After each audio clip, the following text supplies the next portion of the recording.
Hello, my name is Danielle Blunt. Some of you might know me as Mistress Blunt, and I'm here today with Rebecca Madison. Would you please introduce yourself? Hi everyone, I am Rebecca Madison and I am an OnlyFans creator. So I have a background in in-person sex work, but I only do online performing right now, and I'm really happy to be here for this interview. So thank you so much for having me on. Oh, it's my pleasure. And I think what made me first reach out to want to speak to you was a tweet that I was seeing about um, something in relationship to brats and Femdom. Do you remember the tweet that I'm talking about? Um, I think I do. Yeah. Oh yeah. A friend of mine online had been starting a conversation about branding, and I think I had written that I wished I could feel more free to experiment with my brand without worrying about pushing away people who already liked me.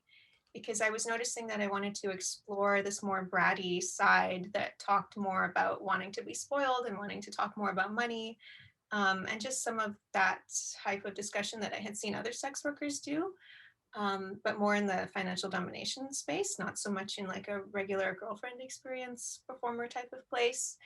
And that was the comment I had left, and then that seemed to catch your eye. So I'd be really happy to talk about that. Yeah. Yeah, I think what's so interesting about that for me is that like conversations about money can either be eroticized or like really rough territory to navigate with clients.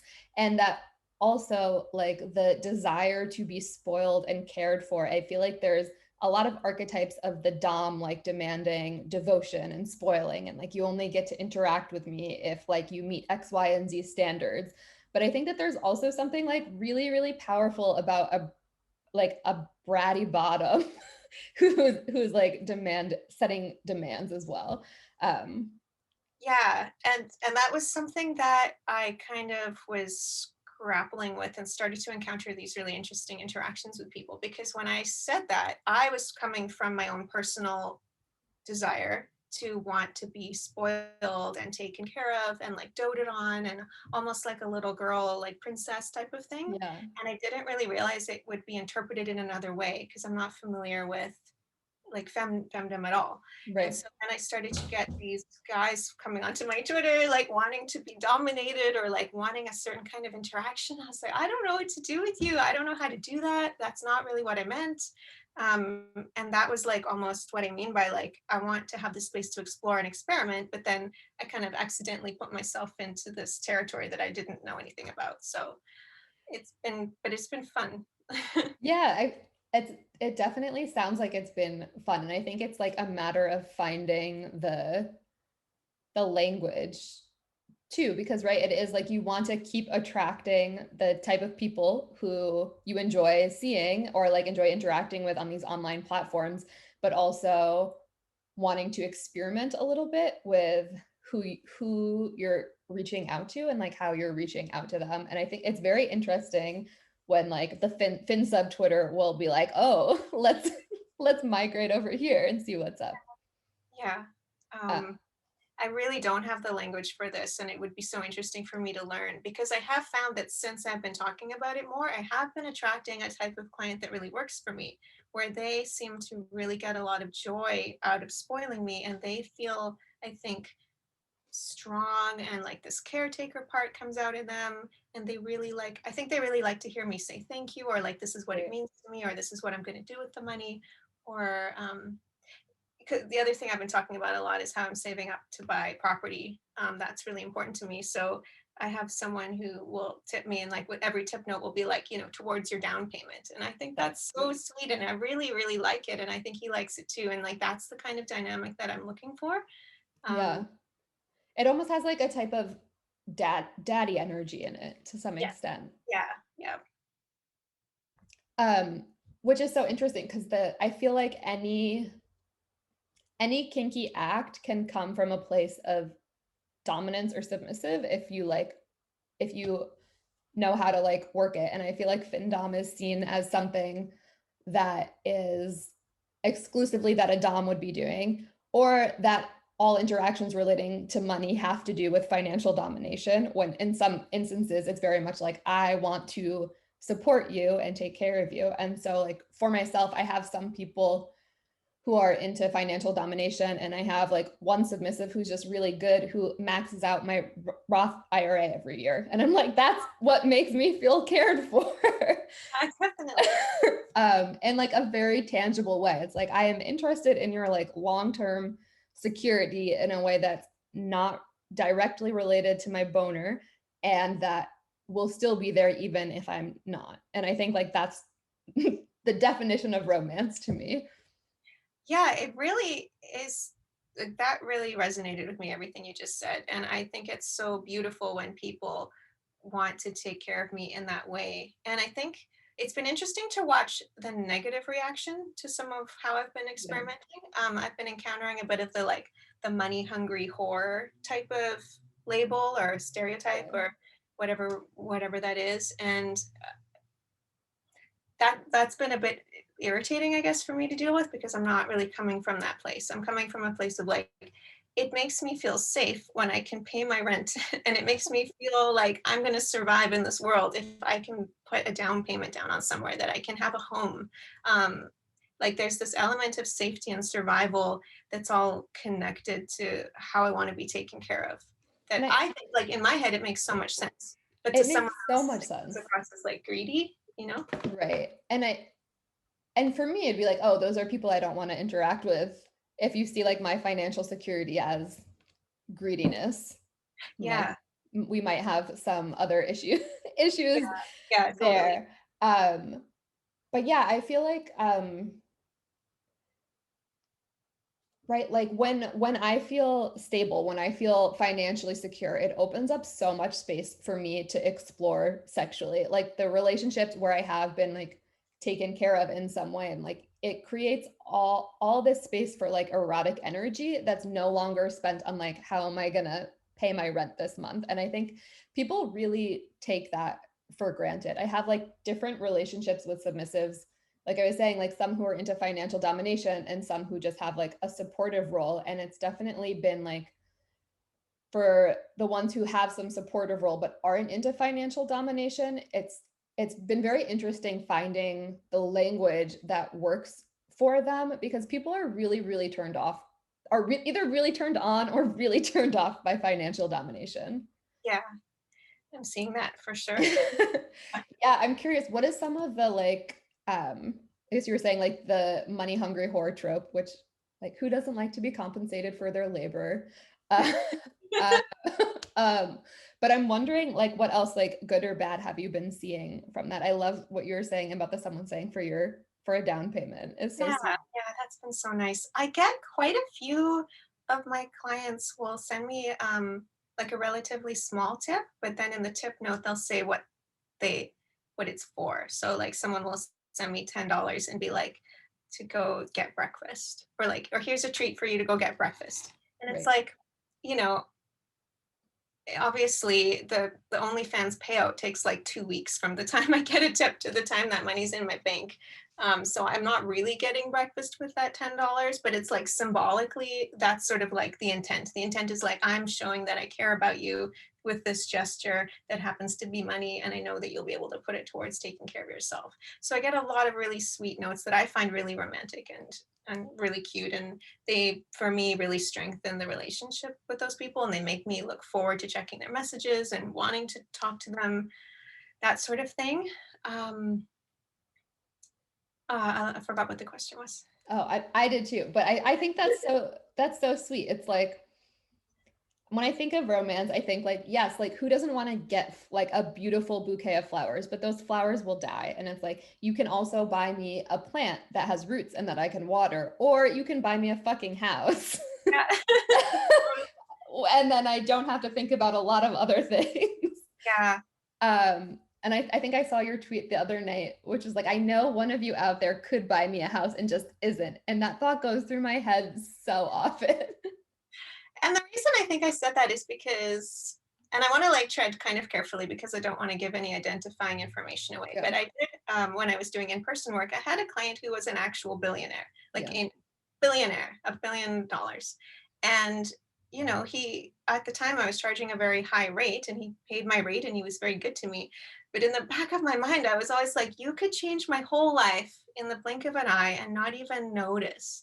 And of Yeah. course, it's not like his job to go around saving everyone and giving all his money away necessarily to everybody he ever meets, because I'm sure, like, I tried to put myself in his shoes. What is it like to be so wealthy and to have everyone know that you're so wealthy? People must get really resentful. And even though I walked it through in my brain, I still felt resentful towards him Yeah. because I knew it would just be nothing to him. And so, like, that sort of like, I guess, turned it into a joke with my tweet, because it's like, I know there's really rich people following me. I know that that is actually possible. I don't actually think that someone is going to buy me a house. It's just fun Who to talk knows? I think Twitter is about. a very powerful form of manifestation. And the shit that I've tweeted that has come true is Yeah, is it's not to be just, scoffed at. yeah, Yeah. money is strange. Like, it is strange to have these interactions where I'm talking to people that I know they're very, very wealthy, and they're kind of like doling out these little tiny amounts to me. And I kind of, sometimes I feel like I'm being strung along, or Right. like I have to, sometimes I feel almost a bit like I'm begging for like these like these crumbs. Yeah. But at the same time, these crumbs are allowing me to buy food and pay my rent and save. So I'm grateful. But And it's it's just like, but it's weird. nothing to them. And it's Yeah. always been the wealthiest clients that I've had that are the ones to comment on my rate. I remember doing an out call when I was doing in-person work to someone who had like a 5-story brownstone on Central Park West, and we're like walking up the stairs and he's like, my wife got the better house in the divorce.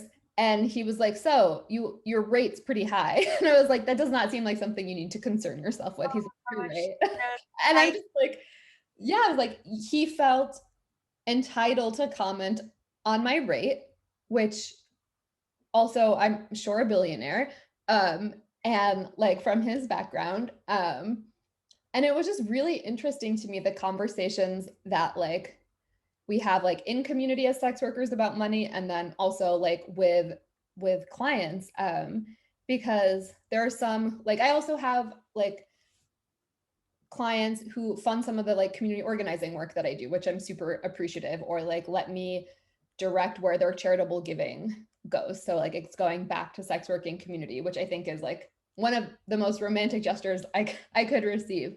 But it's always super wealthy men who grew up with wealth, that will like try and negotiate my rate. I've encountered that, and I've also encountered kind of what I would almost consider like a carrot dangling with that type of Mhm. client. I had another very, very wealthy client who, for a time, um, paid me like a very high monthly amount to just see me frequently throughout the month. And, he had made a comment one time about how he was thinking about how he could change my life. And then, sort of hinted that he could buy me an apartment in Vancouver, which would be very expensive and would completely change my life. Right. And then we had a falling out when he asked me to move in with him. Like, he was going to pay me double the amount he was paying me, but now I would have to live with him. And I didn't want to do that. I actually, at the time, was living with a partner, and he didn't know I even had a partner. But I was not about to change my life even for any Right. amount of. And then when I said no, I want to keep things the way they are, he basically just like cut me off, and I felt so hurt because he had basically said, "I could totally change your life, but no, I'm not going to." Like, Right, it. because there's So, the expectation, the expectations, or like what comes with money, like the bonds of money, or how people feel, even like when people are paying for hourly work, I found like they feel entitled to something beyond that time together. And like sometimes I like navigate my rate when I was doing in-person work to like make up for some of like that interaction. But yeah, and that it's like such a manipulative way to have a relationship with money, which is why I think it is like all the more romantic, where it's like, here's a house, I want nothing from you. And like that's maybe the ultimate fantasy. Um, but there is this carrot dangling, and it's something that I've found very interesting as like having a dominant persona. And I've had this conversation with a few clients who were just incredibly manipulative. And when I called them out on it, they were basically like, well, you're a dom, so like you should have the facility to like basically say no when you're being manipulated. And I'm like, I think what you're missing here is that money is still playing a role in our dynamic. And while I might be like more financially secure and more dominant than some of the sex workers you've seen in the past, the fact that like the power dynamic between client and provider isn't something that ever like came into their head. Yeah, yeah, absolutely. And it's hard to talk about too, because like of course I understand it is conditional. Like there are conditions, you know, I'm providing such and such service, you're providing money, and we have an exchange. But somewhere, I think you used the word entitlement, like somewhere along the lines, I've had a lot of encounters where I end up feeling really dehumanized. Yeah. And it's almost like, oh, I can throw money at you and get whatever I demand and whatever I want, and regardless of what you want or how you feel. And it's so hard to know how to respond to that, you know, other than just not seeing that particular client again. But by then, in a way, like the damage has already been done. And I've had Right. that happen a few times, and it's like now it's sort of like inside of me. Um, and it's all, I think, related to this dynamic of this exchange of money, Right. which I don't really know how to deal with that. It's something I've tried to talk to other workers about, and I just never really get anywhere with it. Yeah, I think it's really tricky, and I think you just like learn so much from trial and error of like what works for you to feel. It's like both it's compensating someone for their labor, but also like freeing up the time for someone to spend with you. And I've also had people like see me on like a monthly retainer, and really what they're doing is they're like providing me with a life where I don't have to worry about seeing other clients so that I can be uh, more accessible to them. And I think very few people understand that. And then when you are able to have that type of relationship, um, like the person that you were talking about, when they want something that you're unable to provide or unwilling to provide, they can change your life in either direction, is what I think is what like that person left out of that comment. Yeah. Yeah, yeah, definitely. It's interesting. And like I feel like the more I have conversations with clients about money can be really interesting, even though it's like very uh rocky water to have a conversation. But I'm curious like how I feel like OnlyFans is kind of I've only ever done like in-person dominatrix work or in person like femdom GFE type work, but it feels like there's an element that I'm missing in my professional abilities that I might have learned in like a strip club or something like that, where it's like you're working with a customer and you're like kind of exchanging a dance or photos for cash, and then when the song ends they need to pay up again. And I'm wondering how it's gone from like translating in-person work to like working on a website like OnlyFans.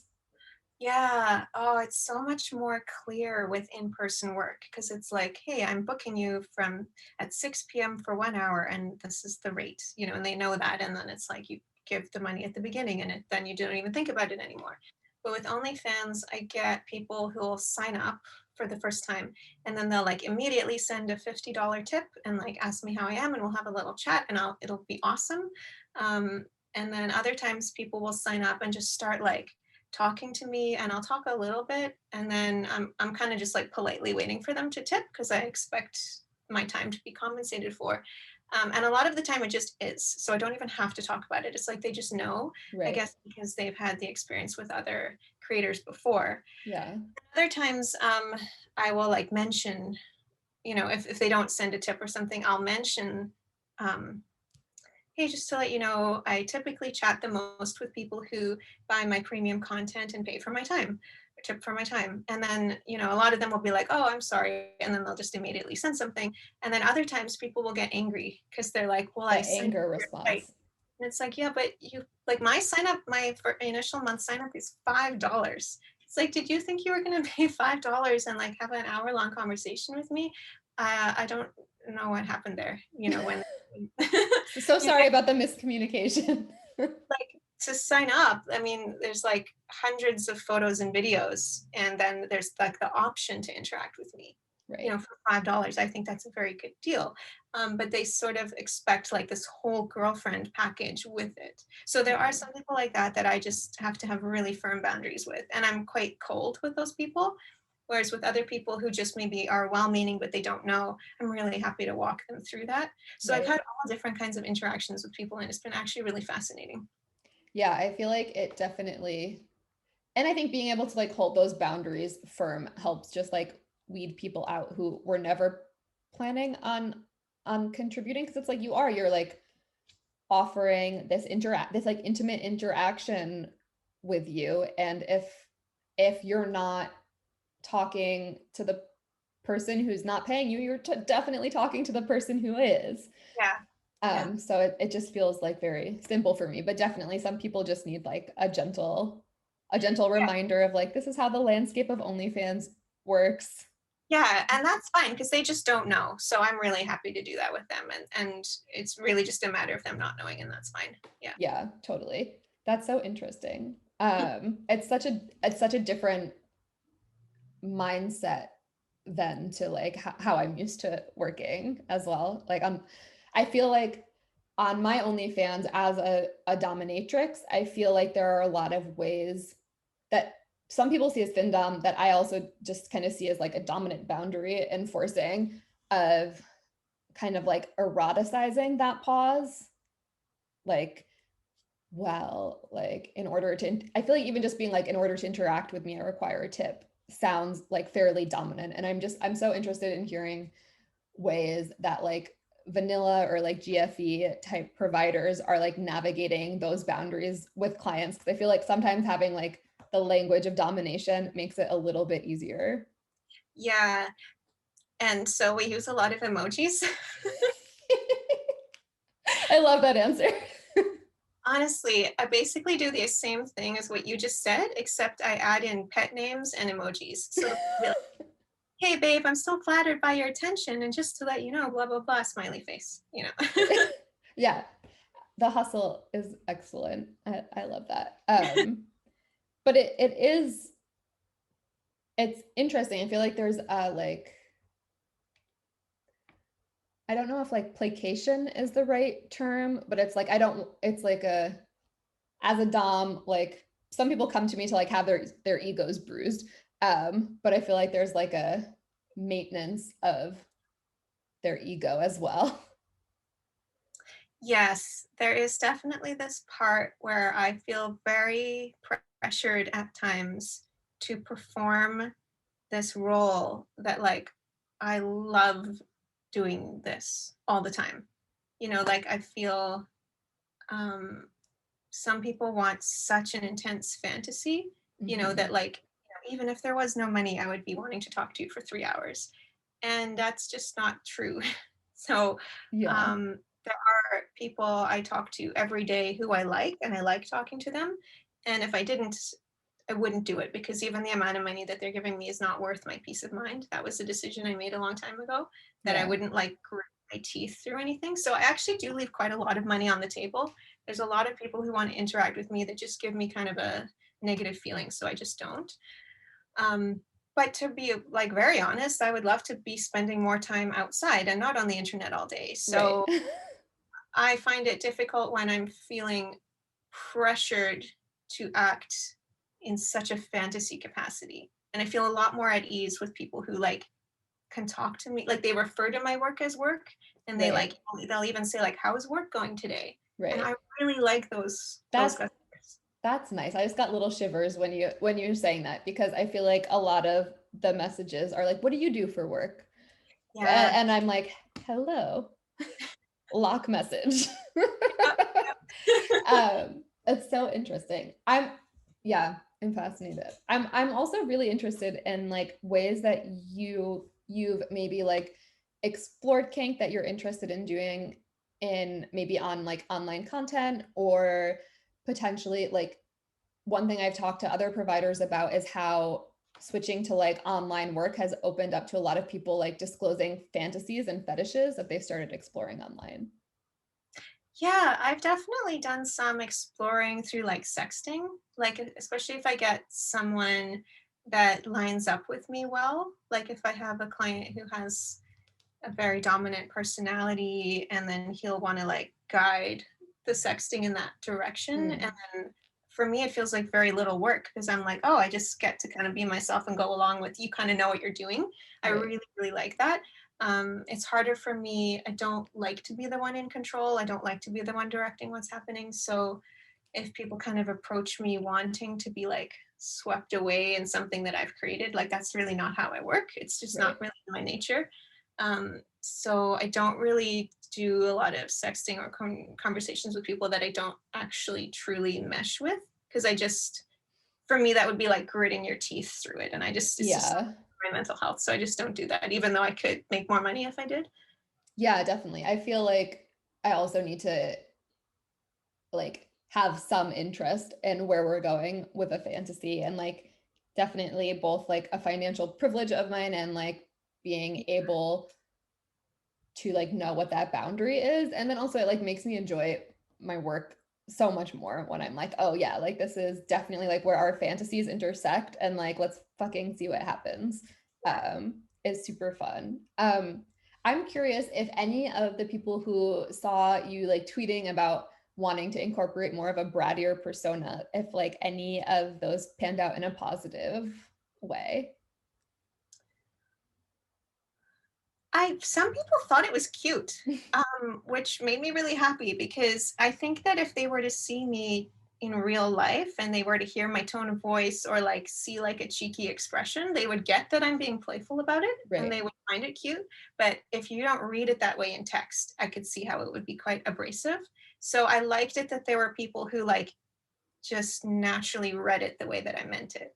And so, yeah, I definitely have had positive, like people will reach out and tip and tell me that they thought it was hilarious. And then they'll send money and I'll be like, oh, cool. Like that was kind of what I wanted. Yeah, So there are people who just, I guess, are in that frame of mind themselves. And so they just get it. And that's been fun. that's fun. Yeah, and I feel like there are so many different ways to like bring in different types of dynamics. I feel like in my brand, I have like a very hard, like old school leather dominatrix, as well like as softer mommy vibes, which I've been having like a lot of fun exploring in the pandemic. And it's a lot of it is just like exploring very similar things, but through different archetypes is how I think about it. Cool. And have you been able to translate both of those types of ways of doing your work into online work? Yeah, I've been having fun doing like submissive training tasks. I have a bunch of people calling me mommy on OnlyFans, which has been really fun. And it's like a personal interest of mine. So it's not even something that I like intentionally started doing. I just had a play partner who would call me mommy and we would film together. And then like a ton of people started reaching out to me Oh, for that. So yeah, and I think like thinking of different archetypes really helps me structure, especially like when either like setting up a scene or shifting to online work, because it's like, what is the need associated with this like persona or archetype that they're interested in, and then like where am I able to meet that need or figure out like what's going on. oh, cool. I like Yeah. What was that? I like that. It sounds like you put a lot of thought into it, from both like their perspective and then yours as to how you'll actually bring that in. That's really cool. Yeah. And yeah, I feel like the archetype for me just helps me like navigate and contain like what the relationship is or could be in a way that I find like really beneficial and really fun. But yeah, it's like both like intentional and not, because I definitely was just shooting with a partner who calls me mommy, and then it sort of just like a bunch of people started approaching me for that, so I started making more and more content in line with that, which was really That's fun. nice because it's so organic and sounds very natural, like it just flowed in that way. Yeah, it definitely was. And that's what I've always found works the best is I always, and that's how I think of content too. Of like, what do I want to manifest with this? And I think of like your tweet like that. I'm like, maybe someone will buy you a house. Maybe someone will buy both of us a house. Maybe we'll have shared land and a sex worker commune. That would be cool. But yeah, and I think, right, so I'm thinking right now about like, I do totally think of Twitter as a form of manifestation, but I think of like writing as a form of manifestation too. And you're a writer, you're like a very prolific writer and have a really amazing sex worker blog. And I'd love if you would tell me a little bit about that. Yeah, sure. Thanks. I started a blog about 6 months ago, and I feel like this was a really crazy idea because the way I do it, I really do write just personally what's on my mind and how I'm feeling and what's going on. And I write it for myself. And then I just sort of happen to put it online. And if anyone wants to read it, they can read it. And in a way, it could be really problematic because sometimes the things I share are like the things I'm feeling really angsty about, or things that are like going really poorly, or like things I'm angry about, or even things I don't like about sex work or clients. And so it can be, I think, very off-putting. Like, to be honest, if I was a client, some of the entries I'd be like, wow, I really don't like that. I like that breaks the illusion for me. That's not what I'm into. Right. But then, so I kind of thought, why am I doing this? Like, I'm doing this thing that is almost like going to push people away. But I had some kind of drive inside of me that I just had to like tell the truth about my experience. And I think I had a really strong urge to connect with people. And I think that when I put it out there, I thought I might connect with other workers. And I definitely have been. Like, I've had people reach out to me and be like, that's something that I have thought so many times, but I've never been able to tell anyone that, or I don't know how to have the words for that. And then I've actually had clients really surprisingly enjoy it as well. And the feedback that I've gotten from those people has been, they really appreciate the honesty. And then I think the other thing they like about it is then when I talk about something that I do like about work, they can believe me because I talk so much about the negative sides that, how like sometimes on client facing platforms when sex workers are like, oh, I love my job for this and this reason. You're like, well, is that true? Or are you advertising for your service? Right. And not to dismiss, someone's feeling about their work, but you kind of have to take it all with a grain of salt. Whereas I think if someone is just like constantly giving their soul, like the good and the bad and just everything that's in my head, I think people really trust that what I'm saying is true. And so it's had this interesting benefit of being good for work in a way that I didn't expect at all. But if I think about it too much, it kind of interferes with what I have to almost pretend that no one reads it. Right. Like blinders on otherwise, and just like remember the goal was just always for me to work out some stuff and put it on the page, almost like as a mental health, as a tool to just deal with stuff that's going on. It also, it like brings me back to like, I've been doing sex work for somewhere between 10 and 12 years. And so like, there were some like, there were some like earlier web, like sex worker blogs where they either weren't client facing, or I know a few workers who also worked under their professional name and their writer name. And it like was kind of like a part of their brand. And I think it's kind of related. My name was given to me for blunt because I had the subtlety of a metaphoric sledgehammer, I was told. I was never very good at like pretending I like things that I didn't, or but I feel like also the similarity that I see is I feel like people trust me when I say that I like something or when I don't. And I think that type of interest also like maybe attracts more interesting clients who like actually want to know, or like want to like learn how, like what brings you pleasure, rather than just like you performing the fantasy of what a woman who is having pleasure looks like. Yes, exactly. Yeah. Yeah, like open to feedback, because right, like part of what your blog is talking about like both some of the like the things that you enjoy about the work and a lot of things that you don't. And I think that can kind of make people feel more comfortable that like if something's not going well, that like you know what that looks like, and they could be informed too. Yeah, exactly. Yeah, definitely. And it's so different from how I started out in sex work, where I was just very, I don't know if compliant is the right word, but I basically just went with whatever the client wanted. And now when I look back at that, I'm like, what a disaster, because that was so bad for me. And I had no boundaries and I didn't know what I wanted and I didn't know what was good for me. And I just said yes to everything. And, that caused quite a lot of harm that I've had to work on undoing. Right. So now that I have such a strong sense of like, this works for me, this doesn't work for me, and I can communicate that, it's so much healthier.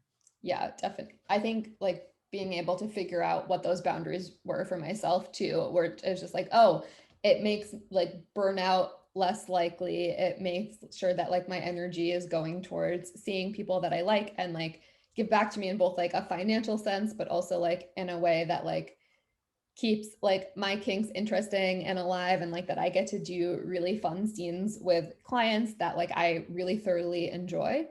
And then I get to make content that's like really fun and interesting.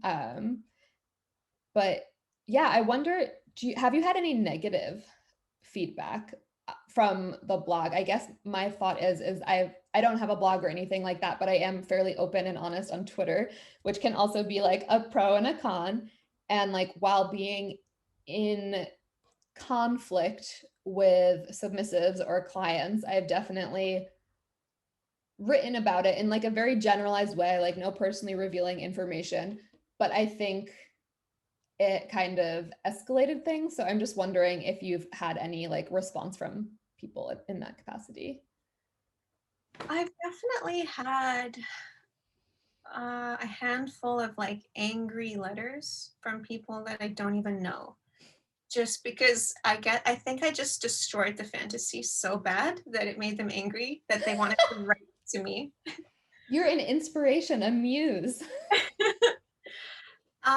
These are people that they're not on my OnlyFans. They never were in-person clients of mine. I have no idea who they even are. It's some random guy is so mad that I've like destroyed the illusion that like escorts are doing whatever his fantasy was. I destroyed it. And so it was a very long email that I just completely ignored. And that was just like, that's the first one that jumps into my mind, but I get quite a few things like that. I'll get like, I don't think I've actually had people like call me names, but it's like gotten close. It's like accusing me of like having a certain attitude or personality trait that I don't think I actually have, but like it's triggered something in them. And that's what I always keep in mind. Like, okay, you're having a reaction to something. It really doesn't have a whole lot to do with me. I didn't make you read my blog. Like, what? Deal with that yourself. Like, I just, Yeah. Yeah. Have you ever had anyone that you've written about have a response? I don't think that anyone I've written about has read my work. So many people, yeah, it's like I have people that read my blog, and then there's people that are on my OnlyFans, and very little overlap. And I find that really interesting. Yeah. And in a way, like, it's probably for the best, because sometimes if I'm like about something or expressing a frustration about that, it's not necessarily in my interest for those people to be reading that. And so in a way, it's maybe that's why it's gone as well as it has, because it's almost like I'm appealing to two different types of people. Right. Yeah. It's definitely interesting. And I only know this from just like being active on Twitter, but I have a joke that like I think subtweets are the most beautiful form of sadism because you can cast like a wide net and hurt so many people with just like a generalized tweet.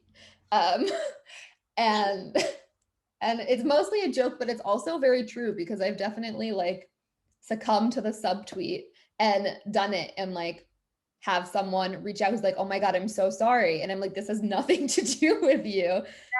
Yeah. Actually, I've had that happen with tweets. I don't think I've had that. Maybe I've had it happen a couple times with blogs. Yeah, there was a couple of people who read the blog who are also OnlyFans customers, and they wrote like apology letters. And I was like, no, like you're not the person or the type of person I was even talking about. Right. But that's so sweet that your heart was in the place where you want to, I don't know, like make amends or something or whatever. going on for you. But yeah, and with tweets, sometimes I'll make comments about general things or even about someone in particular, and then other people will think it's about them. And I'm like, no, like, calm down, you're fine, we're good. Like, you would know if you weren't good. Yeah, like that's how I feel. I'm just like they should already know before you're subtweeting. Yeah, They it's should so already know. that they even would question, like, is this me? Am I doing okay? It's really, I think it's really sweet. Yeah.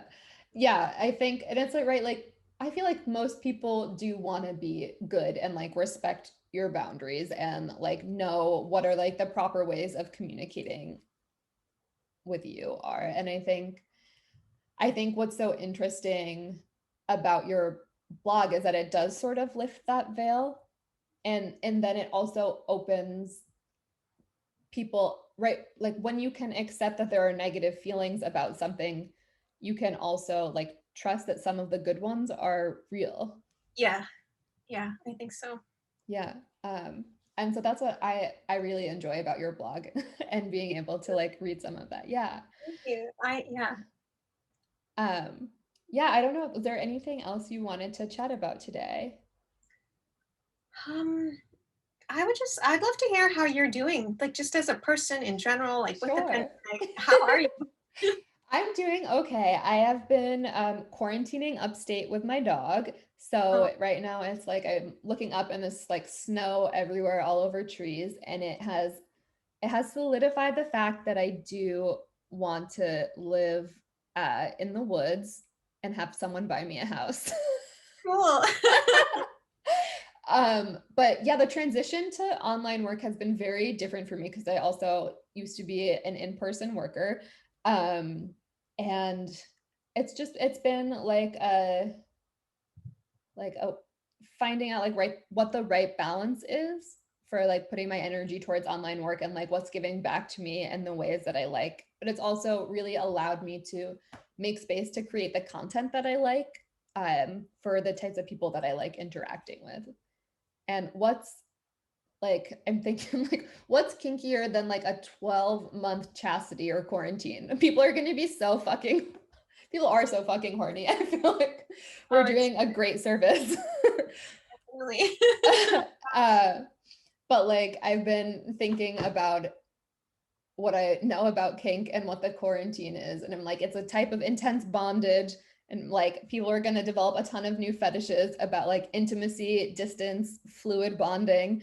And so I've been having fun chatting with people about like what has the quarantine gotten them into. And like personally, I've been thinking a lot about like latex fashion, which I actually have a latex allergy, so I don't know where I've like never been super into latex, but it's like that super thin barrier between people that is kind of like more taboo and eroticized for me now.